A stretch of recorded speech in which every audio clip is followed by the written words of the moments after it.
શું તમે પણ બધાની જેમ જ ભજીયા કે પકોડાની ચટણી બનાવો છો? તો હવે કંઈક નવું બનાવો.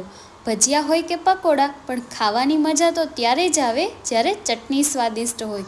તો ચલો નવી રીતે ચટણી શીખીએ. અને હા, આ ચટણી એક વખત બનાવશો ને તો હર કોઈ આની રેસીપી પૂછશે, એની ગેરંટી હું આપું છું. તો દરેક વખતેની જેમ આજે પણ હું છે એ તમારા માટે કંઈક નવું લઈને આવી ગઈ છું. જી હા, તો આજની આપણી રેસીપી છે ભજીયા અને પકોડા માટેની સ્પેશિયલ ચટણી. તો હું છે અહીંયા 2 વ્યક્તિ માટેની ચટણી બનાવવાની છું. તો એના માટે મેં અહીંયા છે એ 2 ગ્લાસ પાણીના છે એ લઈ લીધેલા છે. તમે જેટલા વ્યક્તિ માટે બનાવતા હોય એ વ્યક્તિ દીઠ છે એ તમે ગ્લાસ છે પાણીનો એ ગણી અને લઈ શકો છો, જેથી તમારી ચટણી છે એ વધારે પણ નહીં બને અને માપ સાઈઝ છે એ બની જશે. અને 2 ગ્લાસ પાણી લેવાનું અહીંયા એ કારણ છે, કારણ કે આપણે છે એ આંબલીને હજી પાણીમાં પકવશું અને આંબલી પકાવ્યા બાદ બાકીના મસાલા છે એ આપણે એમાં ઉમેરી અને પાછી પકાવશું. એટલે અડધા ગ્લાસની માથે છે એ પાણી છે એ ઓબ્ઝર્વ થઈ જશે, એટલે પરફેક્ટ 2 વ્યક્તિના માપની ચટણી છે એ બની જશે. મેં અહીંયા એના માટે છે આ તમે વાટકીની માપ સાઈઝ છે એ જોઈ શકો છો. મેં અડધી વાટકી જેટલી છે એ આંબલી લીધેલી છે. તો હવે આપણે છે ગેસની ફ્લેમ ચાલુ કરી દઈએ અને પાણી છે એને ગરમ થવા દઈએ.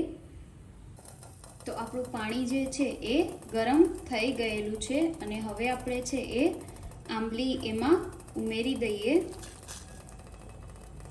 તો જ્યાં સુધી છે આંબલી એ પાણીમાં ઉકળે છે ત્યાં સુધીની આપણે આંબલી બનાવવા માટેની બીજી પ્રોસેસ કરી લઈએ.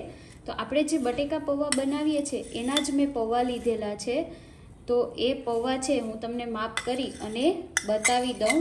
તો મેં અહીંયા છે 4 ચમચી જેટલા છે એ પૌવા લીધેલા છે, જેને આપણે સારી રીતે પીસી લઈએ. પૌવાને પીસી અને સારી રીતે એનો પાવડર જે છે એ બનાવી લઈશું.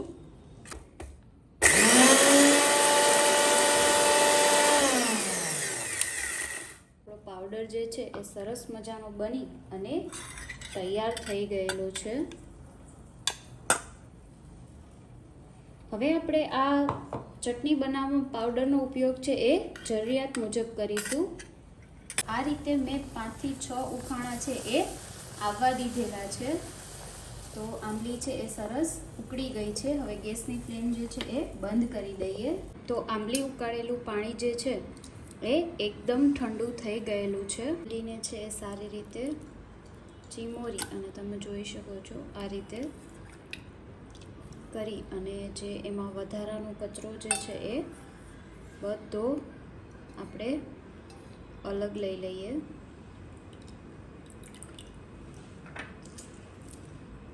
આંબલીનો જે વધારાનો ભાગ છે એ આપણે અલગ લઈ લીધેલો છે. અને મેં અહીંયા છે એ 1 વાટકી ગોળ લીધેલો છે, પરંતુ આપણે છે ગોળનો ઉપયોગ છે એ જરૂરિયાત મુજબ કરીશું. તો સૌથી પહેલાં છે અહીંયા હું 3 ચમચી જેટલો ગોળ છે એ ઉમેરીશ.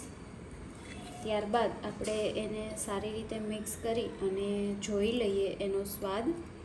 ત્યારબાદ એવું લાગશે તો આપણે ગોળ છે એને ઉમેરીશું. તો આ રીતે તમે ગોળ છે એ નાખ્યા બાદ સારી રીતે છે એ મિક્સ કરી શકો છો.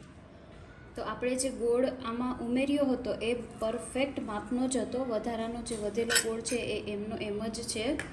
અને ખાટા મીઠો જે તમારે જોઈતો હોય એ પ્રમાણનો ટેસ્ટ તમે કરી અને રાખી શકો છો. તો મારે અહીંયા ગોળ બરાબર છે. અને હું છે એ અડધી ચમચી તમે જોઈ શકો છો નાની ચમચી છે અને એ પણ અડધી છે. અડધી ચમચી નમક આપણે એમાં ઉમેરી દઈએ. 1 ચમચી છે એ ઓછી છે, 1 ચમચીમાં એ લાલ મરચું પાવડર આપણે ઉમેરી દઈએ.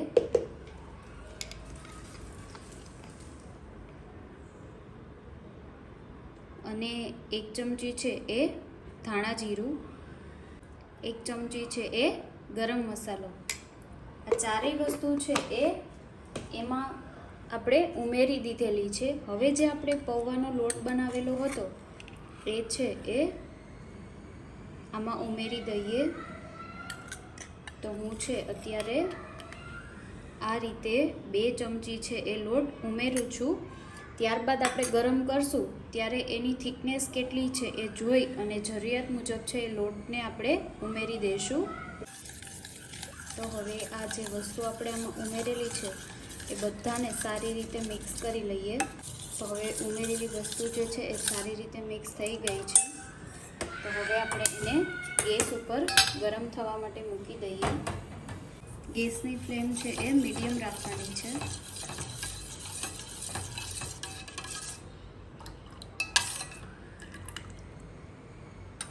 મંડ્યું છે અને ધીમે ધીમે છે આપણી ચટણી છે સરસ ઘાટી બને છે, તમે જોઈ શકો છો.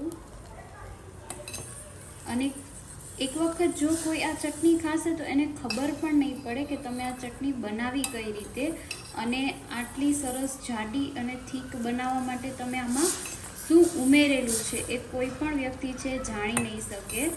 અને આ સ્વાદમાં પણ ખૂબ જ સરસ બને છે. તો એક વખત ચોક્કસથી ટ્રાય કરજો. તો આવી રીતે છે આપણે 2 થી 3 છે એ ઉફાણા આવવા દઈશું. તો તૈયાર છે આપણી ભજીયા અને પકોડા માટેની એકદમ નવી રેસીપી સાથેની ચટણી. તો તમને મારી આ રેસીપી કેવી લાગી કમેન્ટ જરૂરથી કરજો. અને તમે આમાં દાડમના બી જે છે એ પણ ઉમેરી શકો છો, જે ખૂબ જ સરસ લાગે છે.